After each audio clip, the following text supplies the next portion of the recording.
નમસ્કાર દર્શક મિત્રો, દૂરદર્શન કેન્દ્ર ખાતેના આજના પ્રોગ્રામમાં હું પૂજા જોશી આપ સૌનું હાર્દિક સ્વાગત કરું છું. મિત્રો, આપણે ભારતીયો અને જ્યારે ભારતની વાત આવે ત્યારે યાદ આવે કે ભારત દેશે દુનિયાને ખૂબ મહત્વનો અને વિશાળ એવો વારસો આપ્યો છે. આ વારસો માત્ર સાંસ્કૃતિક વારસો નથી, સાંસ્કૃતિકની સાથે સાથે આર્થિક ક્ષેત્રે પ્રગતિ કરી શકે એવો વારસો આપણા ઋષિમુનિઓએ દેશ અને દુનિયાને આપ્યો.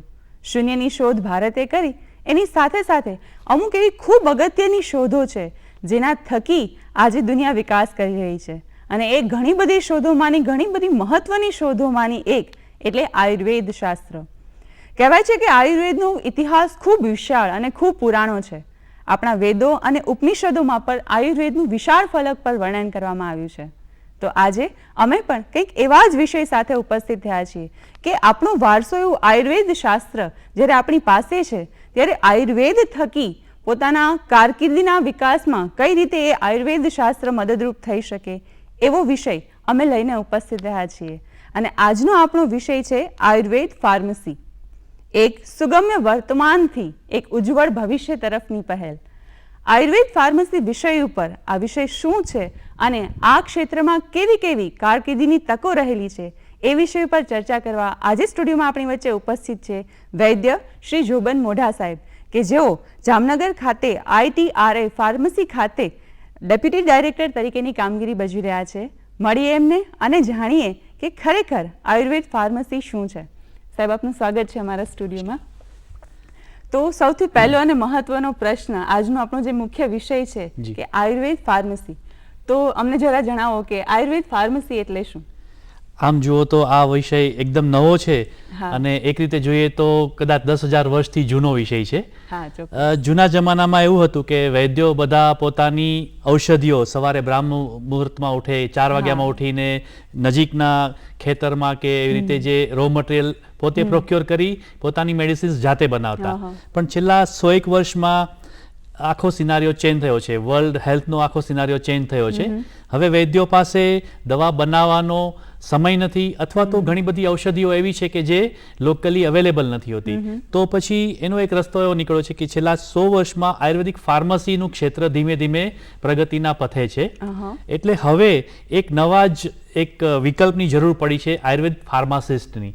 અને આયુર્વેદ ફાર્માસિસ્ટની તકો અને આયુર્વેદ ફાર્માસિસ્ટનું એજ્યુકેશન પણ એટલું જ અગત્યનું છે. જો આપણે દુનિયાને ક્વોલિટી મેડિસિન જોઈતી હોય તો ક્વોલિટી મેડિસિન બનાવનારા ક્વોલિટી લોકોની, ક્વોલિટી એક્સપર્ટની પણ જરૂર પડે. અને આ ક્વોલિટી એક્સપર્ટ બનાવવા માટે અમારી સંસ્થા છેલ્લા 20-22 વર્ષથી કાર્યરત છે. ભારત જ નહીં પરંતુ વિશ્વની સૌપ્રથમ આયુર્વેદિક ફાર્મસી કોલેજ આપણા નજીકના જામનગરમાં ઉપલબ્ધ છે. અને અમારા આ સિલેબસને, અમારી એજ્યુકેશન પેટર્નને ડિપ્લોમાથી શરૂ કરી અને PhD સુધીના આયુર્વેદ ફાર્મસીના અભ્યાસક્રમોની શરૂઆત કર્યા પછી આખા ભારતે એને સ્વીકાર્યા છે અને અમારા રાહે એ લોકો પણ ચાલી રહ્યા છે. હું તમને એટલું ચોક્કસ કહીશ કે આયુર્વેદ ફાર્મસીનું ક્ષેત્ર પ્રમાણમાં નવું છે. આયુર્વેદ ફાર્મસીના ગ્રેજ્યુએટ્સ માટે અસંખ્ય વિપુલ તકો રહેલી છે. અને આ એક એવો કારકિર્દીનો એક ઓપ્શન છે કે જેમાં જોબ પ્લેસમેન્ટની ગેરંટી છે. ચોક્કસપણે અમે આપ પાસેથી આ વિશે જાણવા માંગીશું, કેમ કે જેમ વાત કરી કે ખૂબ નવું અને જાણીતું ન કહી શકાય એવું ઓછું જાણીતું જે કારકિર્દીની તકો ધરાવતું એક ક્ષેત્ર છે. પણ જ્યારે વૈદ્ય અમારી સાથે ઉપસ્થિત છે ત્યારે અમે એ ચોક્કસ જાણવા માંગીશું કે હાલમાં દુનિયાના ક્ષેત્રમાં, દુનિયાના ફલક પર આયુર્વેદનું કેટલું મહત્વ છે અને આયુર્વેદ કયા સ્ટેજ પર છે? પૂજાબેન, કદાચ આપ પણ એના ભુક્તભોગી હશો કે છેલ્લા કોવિડનો સમય જ્યારથી આવ્યો છે ત્યારથી દુનિયા આખીમાં આયુર્વેદનું પ્રચલન અને લોકપ્રિયતા દિવસે ને દિવસે કૂદકે ને ભૂસકે વધી રહી છે. અને એમાં આયુર્વેદિક મેડિસિન્સ પણ અછૂતી ન રહી શકે. 2014ના ગાળામાં અંદાજે હું તમને વાત કરું તો માની લો કે 10 રૂપિયાની વસ્તુઓ વેચાતી હતી, તો એ આજે લગભગ 200 રૂપિયાની વસ્તુઓ વેચે. અંદાજે હું તમને કહું, એક RIS કરીને આપણી ભારત સરકારની એક સંસ્થા છે, એના કહેવા પ્રમાણે લગભગ 1.25 લાખ કરોડનું ટર્નઓવર આયુર્વેદ આધારિત ઔષધિઓ કે રો મટીરિયલ કે ફિનિશ પ્રોડક્ટનું દુનિયાભરમાં અત્યારે વિકસી રહ્યું છે. બરાબર. એટલે આમ જોવા જાઓ તો દુનિયા હવે ધીમે ધીમે જાણી રહી છે. આમ તો પહેલેથી જાણતા હતા, પણ વર્તમાન સમયમાં હવે લોકો આયુર્વેદ તરફ વળી રહ્યા છે એવું કહી શકાય. એમાં વિશ્વાસ લોકોનો હવે વધતો જાય છે. તો આપે જે વાત કરી કે ITRA આપની જે સંસ્થા છે, જી. તો અમે ચોક્કસપણે જાણવા માંગીશું ITRA વિશે. ITRA શું છે? ITRA એટલે institute of teaching and research in Ayurveda, જે ભારત વર્ષની અથવા તો કહું કે દુનિયાની પ્રથમ એવી સંસ્થા છે જ્યાં આગળ જેને રાષ્ટ્રીય મહત્વનો દરજ્જો આપેલો છે. દર્શક મિત્રોને વાત સિમ્પ્લિફાઈ કરીને કહું તો જેમ IIM કે IIT કે એમ્સ જે એક રાષ્ટ્રીય મહત્વની સંસ્થાઓ છે, એવી જ રીતે આયુર્વેદના ક્ષેત્રની ITRA એ ભારત વર્ષની પહેલી રાષ્ટ્રીય મહત્વની સંસ્થા છે, જે 2020ની ઓક્ટોબર મહિનાની 15 તારીખથી એની ફોર્મલ શરૂઆત થઈ. અધરવાઇઝ જામનગરનું આયુર્વેદનું કેમ્પસ તો છેલ્લા 75-80 વર્ષથી એકદમ વિશ્વવિખ્યાત છે, કદાચ આપ પણ જાણતા હશો. 1943માં આઝાદીથી એ પહેલાના સમયમાં રાજમાતા ગુલાબ કૌરબાએ જામનગરમાં આયુર્વેદ કેમ્પસનું એક સરસ મજાનું સપનું જોયું હતું, જેમાં કાળક્રમે જામનગરમાં આયુર્વેદિક એજ્યુકેશનના અલગ અલગ જે કહેવાય ને વિસ્તરતું ગયું. એમાં શરૂઆતમાં 1946માં પહેલી BAMS ના અભ્યાસક્રમ સાથેની એક સંસ્થા શરૂ થઈ, શ્રી ગુલાબ કૌરબા આયુર્વેદ મહાવિદ્યાલય. પછીથી ભારત વર્ષનું પહેલું રિસર્ચ ઇન્સ્ટિટ્યૂટ જામનગરમાં આવ્યું. એ જ રીતે અલગ અલગ એવા 10 થી 15 માઇલસ્ટોન્સ છે કે જે જામનગરમાં શરૂ થયા હોય અને હવે ધીરે ધીરે કરીને આખા દુનિયામાં એ ફેલાયેલા હોય. આયુર્વેદ ફાર્મસી એજ્યુકેશન પણ આવી જ એક સંસ્થા છે, જેની શરૂઆત 1999માં જામનગર ખાતે શરૂ થઈ અને પછી ધીમે ધીમે એ અત્યારે તો ફેલાતા રાષ્ટ્રીય મહત્વના દરજ્જા સુધી આ સંસ્થાન પહોંચેલું છે. બરાબર. સાહેબ, આ વિશે અમારે ઘણું બધું જાણવું છે કે ITRA સંસ્થામાં જો કોઈ વિદ્યાર્થી દાખલ થવા માંગે છે, ITRA સાથે જોડાવા માંગે છે, તો એ શું કરી શકાય? પણ એની પહેલા ખાસ કરીને જ્યારે આપણો વિષય છે આયુર્વેદ ફાર્મસી, તો હાલમાં આયુર્વેદ ફાર્મસીના સ્કોપ્સ કેટલા છે? વિદ્યાર્થીઓ માટે એના ચાન્સીસ, તકો કેટલી ઉપલબ્ધ છે, એ ખાસ જાણવા માંગીશું. આયુર્વેદ ફાર્મસીમાં અત્યારે અમે મુખ્યત્વે એન્ટ્રી લેવલ પર જે કહેવાય ને એવા 2 કોર્સીસ ઓફર કરીએ છીએ. એક છે ડિપ્લોમા ફાર્મસી ઇન આયુર્વેદ અને બીજો છે bachelor of pharmacy in Ayurveda. Diploma mainly 10મા ધોરણ પછી કરી શકાય છે અને ડિગ્રી જે કોર્સ છે એ 12મા ધોરણ પછી છે. ડિપ્લોમા 10મું ધોરણ પાસ હોય એ લોકો એના માટે એલિજિબલ છે. દર વર્ષે સામાન્ય રીતે જુલાઈ મહિનામાં એના ફોર્મ ભરાતા હોય છે અને મેરિટમાં જે ટોપ 60, અમારી પાસે બંને કોર્સમાં 60 સીટ્સ અવેલેબલ છે.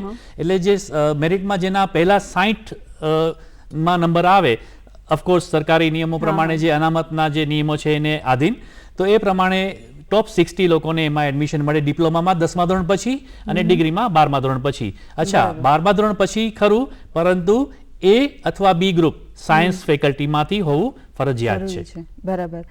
હવે સાહેબ, જ્યારે આપણે વાત કરી છે કે આટલા કોર્સીસ અવેલેબલ છે ITRA ખાતે, તો એ વિદ્યાર્થીઓને પ્રવેશ પ્રક્રિયા કઈ રીતની હોઈ શકે કે પ્રવેશ મેળવવા માટે એમણે કઈ પ્રોસિજરનો સામનો કરવો પડશે, અને સાથે સાથે એમની લાયકાત, વિશેષ લાયકાત જો કોઈ હોય કે જેના આ કોર્સમાં એડમિશન લેવા માટે જરૂરી છે, તો એ વિશે જરા અમારા દર્શક મિત્રોને જણાવશો.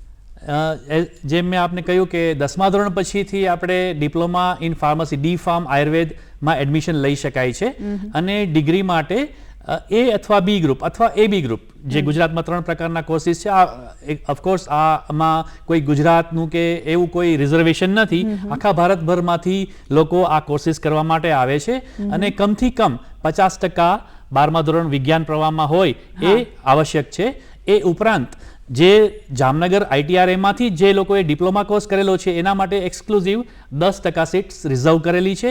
એટલે એ લોકો ડાયરેક્ટ ડિપ્લોમા, અત્યારે માની લો કે ડિપ્લોમામાં એડમિશન લઈ અને ટોપ 6માં આગળ આવે તો એ સીધા ડિપ્લોમાથી ડિગ્રીમાં એડમિશન લઈ શકે છે. અને ડિપ્લોમા અને ડિગ્રી ઉપરાંત પછી ડિગ્રી પછીથી માસ્ટર્સ ઇન ફાર્મસી અને PhD સુધીના અભ્યાસક્રમો સ્પેશિયલી આયુર્વેદ ફાર્મસી કોર્સમાં જ ઉપલબ્ધ જામનગર ખાતે જ છે. બરાબર. તો સર, એની પ્રવેશ પ્રક્રિયા કઈ રીતની હશે? વિદ્યાર્થીઓને એન્ટ્રીથી માંડીને કઈ રીતની આખી પ્રક્રિયા? સામાન્ય રીતે જુલાઈ મહિનામાં અમે એક ઓનલાઈન અમારી જે વેબસાઇટ છે એમાં એની જાહેરાત આવશે, ન્યૂઝપેપરમાં પણ જાહેરાત આવે છે અને ભારતના એકચ્યુઅલી ITRA ભારતના ભારત સરકારનું એક આયુષ મંત્રાલય જે છે આયુષ મંત્રાલયના અંતર્ગત છે, એટલે આયુષ મંત્રાલયની વેબસાઇટ ઉપર પણ એની જાહેરાત કરવામાં આવશે અને એકદમ સિમ્પલ ફોર્મ ભરવાની પ્રક્રિયા રાખવામાં આવી છે. ITRA ની વેબસાઇટ ઉપર જવાથી એનું એડમિશનનું જે સ્પેશિયલ ડિવિઝન છે ત્યાં ક્લિક કરશે એટલે ડાયરેક્ટ એક ફોર્મ ભરવાનું ઓપ્શન ખુલી જશે. એમાં જે વિગતો માંગી હોય બેઝિક ઇન્ફોર્મેશન એ બધી ભરવાની છે. એ પછીથી તરત જ એન્ટ્રી લેવલની જે ફી હોય ફોર્મ ફીસ એ ભરવા માટે એમાં જ ક્લિક કરવાનું એટલે સીધું જે સુટેબલ ફોર્મ જે ફી ભરવાનું છે, અત્યારે ઘણા બધા આપણી પાસે ઓપ્શન્સ અવેલેબલ છે ઓનલાઈન ફી ભરવાના, એ રીતે ફી ભરી શકાશે. ફી ભરાઈ જાય એ પછી એના જે દિવસો પૂરા થાય એડમિશનનું જે કટ ઓફ ડેટ હોય એ ડેટ પછીથી એક મેરિટ લિસ્ટ બનશે. એ મેરિટ લિસ્ટની પણ વેબસાઇટ ઉપર જ જાણ કરવામાં આવશે અને એમાં જે ટોપ 60 લોકો હશે એને એડમિશન આપવામાં આવે છે. સાહેબ, ખાસ કરીને વિદ્યાર્થીઓને, અને એમાંય ઘણા એવા વિદ્યાર્થીઓ હોય છે કે જે મિડલ ક્લાસ અથવા લોઅર ક્લાસના વિદ્યાર્થીઓ છે કે જે કદાચ ફીઝ માટે સક્ષમ ના હોઈ શકે, તો એવા વિદ્યાર્થીઓ માટે પહેલા તો ફીઝનું ક્રાઇટેરિયા શું હશે અને એવા વિદ્યાર્થીઓ માટે કોઈ સ્કોલરશિપની વ્યવસ્થા કે એ અવેલેબલ હશે ખરી? એ એક ઇન્ટરેસ્ટિંગ વસ્તુ છે કે જ્યારે પણ રાષ્ટ્રીય મહત્વના સંસ્થાનો જેમ કે IITમાં તો આપ કદાચ જાણતા છો કે IIMમાં 30 લાખ સુધીની ફી હોય છે. એના પ્રમાણમાં રાષ્ટ્રીય મહત્વનું સંસ્થાન હોવા છતાં પણ અત્યારે ડિપ્લોમા માટે 45,000 45,000 અને ડિગ્રી માટે ફક્ત 50,000ની જ ફી છે. એકદમ નોમિનલ ફી જ છે. એટલે એમાં લગભગ કોઈને વાંધો નથી આવતો. છતાં પણ જો એવું હોય તો જે ગુજરાત સરકારના અને ભારત સરકારના વિવિધ પોર્ટલ્સ છે જ્યાં આગળથી અલગ અલગ પ્રકારની સ્કોલરશિપ્સ મળે છે, એ સ્કોલરશિપ આપવા માટે અથવા તો એ મેળવવા માટેના અમારે ત્યાં હેલ્પ લાઇન પણ અવેલેબલ છે, હેલ્પ ડેસ્ક પણ અવેલેબલ છે અને એની મદદથી દર વર્ષે ઇવન જે SC/ST જે કેટેગરીના વિદ્યાર્થીઓ છે એના માટે તો ફ્રીશીપ કાર્ડ પણ આપવામાં આવે છે. તો એ ફ્રીશીપ કાર્ડ લઈને સીધા અગર આવશે વિદ્યાર્થીઓ તો એમને પણ એના થ્રુ એડમિશન આપવામાં આવે છે. એટલે કોઈ એવી ફી બાબતે ચિંતા કરવાની જરૂર નથી. ધારો કે કદાચ એમાં પણ શક્ય ન હોય તો બેંક લોન માટેની પણ જે કંઈ દરેક અલગ અલગ પ્રકારની બેંકના જે પેપર વર્ક છે એમાં પણ અમારી ઓફિસ ઓલવેઝ હેલ્પફુલ થાય છે. અને હજી સુધી ફી ઓછી હોય, ખિસ્સામાં પૈસા ન હોય અને ભણી ન શક્યા હોય એવો કિસ્સો અમારી પાસે કોઈ નથી. છેલ્લે અમારા ફેકલ્ટીએ એક અલગથી એક ફંડ રાખેલું છે અને જરૂર પડે તો એમાંથી પણ વિદ્યાર્થીઓને મદદ કરી. અલ્ટિમેટ અમારો એવો એમ છે કે આયુર્વેદનું શિક્ષણ છે એ પૈસા કમાવા માટે નથી પણ લોકો સુધી સારું સ્વાસ્થ્ય પહોંચાડવા માટે છે અને એ માટે બધા લોકો એના માટે તત્પર છે. ચોક્કસ, ખૂબ સારી માહિતી આપી. અને ખાસ કરીને જેમ આપણે શરૂઆતમાં જ વાત કરી હતી કે આયુર્વેદ એ તો આપણો વારસો છે, આપણા દેશની ઓળખ છે અને બને ત્યાં સુધી જે યુવા પેઢી છે, આમ તો જે વયોવૃદ્ધ લોકો છે એમને તો ચોક્કસપણે આયુર્વેદ વધારે પ્રિય હશે એલોપેથી કરતાં પણ વિશેષ, પણ ખાસ કરીને યુવા પેઢીને આયુર્વેદનો વારસો મળે એ ખૂબ અગત્યનું છે. તો ખાસ કરીને સર વચ્ચે એક ક્વેશ્ચન ચોક્કસ થાય કે આયુર્વેદ અને એલોપેથીની જ્યારે આપણે તુલના કરીએ તો વર્તમાન યુગ કંઈક એવો છે કે એલોપેથી તરફ લોકો વધારે વળેલા છે. કહી શકાય કે થોડું જલ્દી એનું રિઝલ્ટ મળે છે, આયુર્વેદનું થોડું મોડું રિઝલ્ટ મળે છે. તો પણ આપણી યુવા પેઢી આયુર્વેદ તરફ આકર્ષાય એના માટે થોડું અમે વિશેષ જાણવા માંગીએ છીએ આપની પાસે. બહુ ટ્રિકી ક્વેશ્ચન છે, એનો જવાબ પણ હું બને એટલો સિમ્પ્લિફાય કરીને આપવાની કોશિશ કરું છું. એવું એક તારણ છે કે 97% of the present disease disorder એ બધા ક્રોનિક હોય છે કે જેમાં ઇમરજન્સી રશ કરવાની જરૂર હોતી નથી. એટલે જ્યાં આગળ ખરેખર ઇમરજન્સી હોય અથવા તો જે બીજું ફિલ્ડ છે સર્જરી, જ્યાં એનેસ્થેસિયા, સર્જરી અને એનેસ્થેસિયા અને ઇમરજન્સી મેડિસિન કે જેમાં કોઈને હાર્ટ એટેક આવેલો હોય તો એવી કન્ડિશન્સ સિવાયની તમામ પ્રકારની ટ્રીટમેન્ટ, ડાયાબિટીસ છે, બ્લડ પ્રેશર છે કે કોઈ પણ પ્રકારના ઓટોઇમ્યુન ડિઝીઝ છે, ન્યુરોલોજીકલ કન્ડિશન્સ છે. હું તમને એક ઇન્ટરેસ્ટિંગ વાત કરું. ન્યુરોલોજીકલ કન્ડિશન્સ એટલે કે જેમાં લોકોને પેરાલિસિસ આવે ફોર એક્ઝામ્પલ, કે અલગ અલગ પ્રકારની ન્યુરોપેથીસ હોય અથવા તો ઓટોઇમ્યુન ડિઝીઝ છે. તો આના અમારી હોસ્પિટલમાં એટલા બધા વિવિધ પ્રકારના પેશન્ટ્સ હોય છે કે ઘણી વખત મેડિકલ કોલેજની પરીક્ષા જ્યારે પોસ્ટ ગ્રેજ્યુએટ લેવલની પરીક્ષા હોય ને તો એના માટેના દર્દીઓ અમારી હોસ્પિટલમાંથી લોન બેડ પર એ લોકોને આપવામાં આવે છે. કારણ કે જે ન્યુરો મેડિસિન્સ કહેવાય, ઓર્થોપેડિક્સ મેડિસિન છે, એમાં આયુર્વેદનું કદાચ અસરકારકતા ઇવન એલોપેથી કરતાં પણ વધારે સારી છે. અને એકદમ સિમ્પલ બીજી એક વાત કરું કે દુનિયાનો કયો એલોપેથીનો ડૉક્ટર ટાઇફોઇડ જેવી બીમારીને 1 દિવસમાં ઠીક કરે છે, હા. અથવા તો એવી કઈ ટ્રીટમેન્ટ અવેલેબલ છે કે જેનાથી કોઈ પણ પ્રકારનો ઓટોઇમ્યુન ડિઝીઝ છે કે ડાયાબિટીસ છે 1 દિવસમાં મટી જાય? હા, નથી ચોક્કસ, મટવાના. ચોક્કસ. જેમાં જેને લાઇફસ્ટાઇલ ડિસઓર્ડર્સ કહેવાય, આ લાઇફસ્ટાઇલ ડિસઓર્ડર સ્પેશિયલી અને જે આવી બીજી કન્ડિશન્સ છે કે જે ક્રોનિક કન્ડિશન્સ છે એમાં આયુર્વેદનો એક સરસ શ્લોક છે, શરૂઆત છે જેમાં નિદાન પરિવર્જન, એટલે દેશી આપણી કહેવત છે ને કે પાણી પહેલા પાળ બાંધો. હા. રોગી બીમાર પડે જ નહીં. પહેલી વાત તો એ છે કે રોગી બીમાર ન પડે એનું પ્રિવેન્શન કેવી રીતે કરવું. એ પ્રિવેન્ટિવ મેડિસિન આયુર્વેદમાં ખૂબ જ સરસ આપેલી છે. ખાલી મેડિસિન્સ નહીં પણ પ્રિવેન્ટિવ લાઇફસ્ટાઇલનું પણ ખૂબ જ સરસ વર્ણન છે. બરાબર. અને એ ઉપરાંત અગર જો બીમાર પડે તો એ બીમારીને કેવી રીતે ટ્રીટ કરવી એનો પણ એક બીજો પાર્ટ છે. તો જ્યારે બીમાર છે એના માટેની જે ટ્રીટમેન્ટ છે એના માટે ઘણા બધા લાઇન ઓફ ટ્રીટમેન્ટ, ઘણી બધી ઓપ્શન્સ અવેલેબલ છે. એટલે અને બીજી એક ઇન્ટરેસ્ટિંગ વાત કહું તમને, અત્યારે ઇવન એલોપેથીમાં બી જેટલી પણ દવાઓ ઉપલબ્ધ છે વર્લ્ડ વાઇડ, એમાંથી 40% જેટલી દવાઓ એનો ઓરિજિનલ જે સોર્સ છે ને એ તો કોઈને કોઈ પ્રકારનું નેચરલ ઓરિજિન જ છે. હા, ડેફિનેટલી. એટલે આમ જુઓ તો આયુર્વેદ અને એલોપેથી વચ્ચે આવનારા દિવસોમાં કદાચ એકદમ પાતળી જે કહેવાય ને ભેદરેખા રહેવાની છે. બરાબર છે. તો ચોક્કસપણે સાહેબે ખૂબ રસપ્રદ વાતો કરી છે આયુર્વેદ વિશે ખાસ કરીને, અને જ્યારે આપણો વિષય છે આયુર્વેદ ફાર્મસી, તો સાહેબ આ તકે ચોક્કસ પૂછવું ઘટે કે જ્યારે વિદ્યાર્થી ITRA આપની જે આયુર્વેદિક ઇન્સ્ટિટ્યૂટ છે એમાંથી જ્યારે પાસ આઉટ થઈને નીકળે છે તો એ વિદ્યાર્થી માટે કારકિર્દીની કેવી તકો રહેલી છે? કારકિર્દીની તકોમાં હું તમને એક બીજી સરસ વાત કરું કે અમે છેલ્લા 4-5 વર્ષ પહેલા અમે કેમ્પસ ઇન્ટરવ્યૂ ગોઠવતા, પણ થતું એવું કે જેટલી કંપનીઓ કેમ્પસ ઇન્ટરવ્યૂ માટે આવી હોય એના કરતાં વિદ્યાર્થીઓ ઓછા મળે. કારણ કે સામાન્ય રીતે અમારે ત્યાં 3rd યર બી ફાર્માના જે વિદ્યાર્થીઓ હોય ને એક ઇન્ટર્નશીપ માટે 1 મહિનો અમે બહાર મોકલીએ. તો એ જ્યાં આગળ ઇન્ટર્નશીપ લીધી હોય આખા ભારત વર્ષની જે સારી સારી ખ્યાતનામ આપ જે નામ જાણતા હોય કોઈ પણ કંપનીમાં એ લોકોની ઇન્ટર્નશીપ હોય, એટલે ઇન્ટર્નશીપ દરમિયાન જ એને જોબ ઓફર લેટર મળી ગયો હોય. એટલે પછી અમારે ના છૂટકે, બીકોઝ દરેક બેચલર ઓફ આયુર્વેદ ફાર્મસી જે સ્ટુડન્ટ છે એનું ભવિષ્ય એને નક્કી કરી દીધું એક્ઝામ આપતા પહેલા જ કે મારે 4th યર કે ડિગ્રી મારા હાથમાં આવે પછી શું કરવું છે. એટલે કાં તો એની પાસે કોઈને કોઈ ફાર્મસીમાં એની પાસે જોબ રેડી હશે અથવા તો એને પોસ્ટ ગ્રેજ્યુએશન માટે જવું હશે. એટલે એ બાબતે કોઈ જ ચિંતા કરવાની જરૂર નથી. અને હું તો તમને ત્યાં સુધી કહીશ કે આખા ભારતની કોઈ પણ ફાર્મસીમાં આજે તમે જાઓ અથવા તમારા હાથમાં આવતી કોઈ પણ આયુર્વેદિક દવાઓ, દરેક બીજી દવાઓ, પહેલી તો નહીં પણ દરેક બીજી દવા ભારતમાં કોઈ પણ ખૂણેથી તમે લેશો તો એ કદાચ એનું રો મટીરિયલ પ્રોક્યોરમેન્ટ, કાં તો એનું મેન્યુફેક્ચરિંગ, કાં એનું માર્કેટિંગ, કોઈક ને કોઈક રીતે ITRA જામનગરનો વિદ્યાર્થી એની સાથે સીધી યાદગાર રીતે સંકળાયેલો હશે ને હશે જ. ખૂબ સરસ. અને અમારા વિદ્યાર્થીઓ લગભગ શરૂઆતમાં એન્ટ્રી લેવલ પર 30,000 જેવી સેલરી શરૂઆતની હોય છે, એટલે 3 થી 4 લાખના પેકેજથી શરૂ કરી અને લાસ્ટ યર એક સ્ટુડન્ટ અમારે ત્યાંથી એમફાર્મ કરીને જે ફોર્ચ્યુન 500 ની કંપનીઓમાંની એક one of the best company in the world જેને કહેવાય ટોપ 10 કંપની ફાર્માસ્યુટિકલ ફિલ્ડની છે, એમાં એક કંપનીમાં ગયા જ વર્ષે જે જીનીવા સ્વિટ્ઝરલેન્ડ બેઝ કંપની છે એમાં એને 15 લાખનું પેકેજ મળ્યું. એટલે પછી it is like a rat race, જેટલું દોડી શકે, જેટલી જેની ક્ષમતા એ પ્રમાણે ડે 1 થી કોઈ જ કારકિર્દીમાં એક પણ દિવસની એને બેકારી નહીં આવે એટલી હું તમને ખાતરી આપી શકું, અને સરસ પેકેજ મળી શકે એની હું આપને ચોક્કસ ખાતરી આપી શકું. વાહ સર, આપની વાત જાણીને એક આશાનું એક નવું કિરણ એવા વિદ્યાર્થીઓ માટે કે જે આયુર્વેદ ફાર્મસીમાં રસ ધરાવે છે. એક બસ સોરી હું તમને રોકીને કહીશ, મારાથી રહેવાતું નથી કે ફાર્મસીમાં અલગ અલગ પ્રકારના વિભાગો હોય.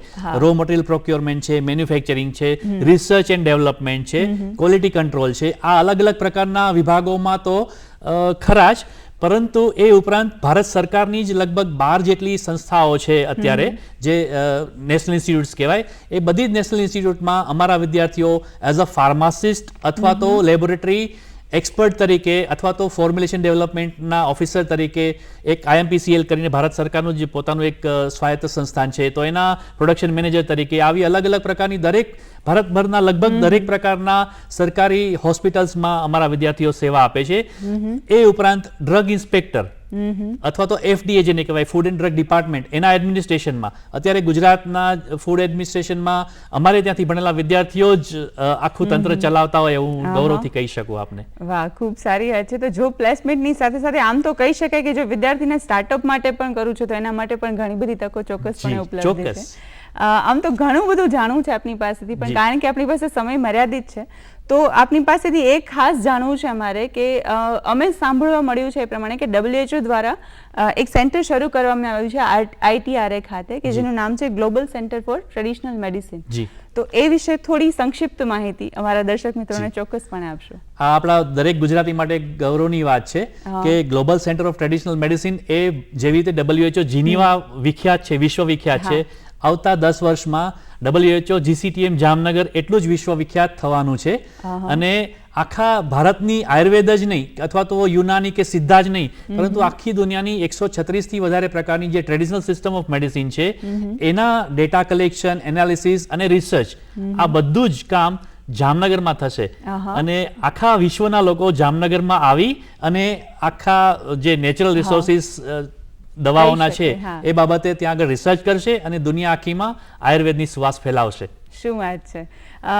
ખરેખર જાણીને ખૂબ આનંદ થયો કે આપણા જે કહીએ છીએ કે આપણો દેશ ભવ્ય સાંસ્કૃતિક વારસો ધરાવે છે, ફરીને એકની એક વાત કરવાની મન થાય છે કે આયુર્વેદનું શાસ્ત્ર આપણા દેશનું ખૂબ વિશાળ છે, અને એમાં ખાસ કરીને જ્યારે ગુજરાતની અંદર જામનગરમાં આ સેન્ટર હવે ઉપલબ્ધ થવા જઈ રહ્યું છે, ત્યારે ચોક્કસપણે વિદ્યાર્થીઓને આ માહિતી આપ દ્વારા અપાયેલી આ માહિતી ખૂબ લાભદાયી થવાની છે.